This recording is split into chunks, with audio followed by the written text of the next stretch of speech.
നല്ല പഴുത്ത പൈനാപ്പിൾ കൊണ്ട് വളരെ ടേസ്റ്റി ആയിട്ടുള്ള ഒരു ഹൽവയാണ് ഞാനിന്ന് തയ്യാറാക്കുന്നത്. അതിനായിട്ട് പൈനാപ്പിളിൻ്റെ തൊലിയെല്ലാം ചെത്തി മാറ്റി അതിൻ്റെ നടുവിലത്തെ ആ പോർഷനും ഒക്കെ ഒന്ന് മാറ്റി മിക്സിക്കകത്ത് നമുക്കൊന്ന് അരച്ചെടുക്കാം. ഇനി കോൺഫ്ലവർ ഒരു 1/4 കപ്പ് എടുത്തിട്ട് 1/4 കപ്പ് വെള്ളത്തിൽ നന്നായിട്ടൊന്ന് മിക്സ് ചെയ്ത് വെക്കാം. ഇനി ഹൽവ തയ്യാറാക്കാൻ വേണ്ടി ചുവടുകട്ടിയുള്ള ഒരു പാൻ അടുപ്പിൽ വെച്ചിട്ടുണ്ട്.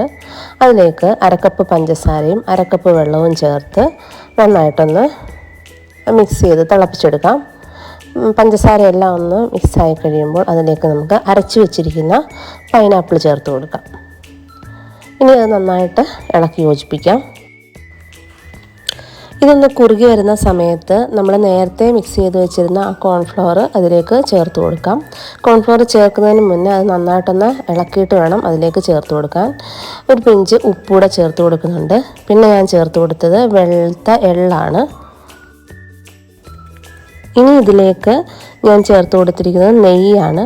നെയ്യുടെ ടേസ്റ്റ് ഇഷ്ടമില്ലാത്തവർക്ക് വെളിച്ചെണ്ണയും ചേർത്ത് കൊടുക്കാം.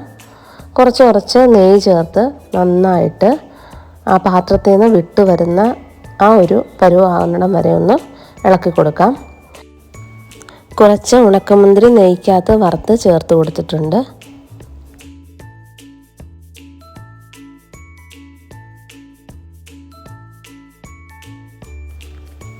നല്ല ടേസ്റ്റി ആയിട്ടുള്ള പൈനാപ്പിൾ ഹൽവ റെഡി ആയിട്ടുണ്ട്.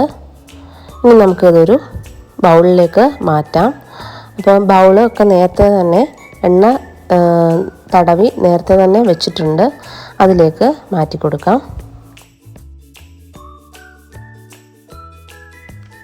ഇനി ഇത് നന്നായിട്ട് തണുത്തതിന് ശേഷം മറ്റൊരു പാത്രത്തിലേക്ക് മാറ്റാം.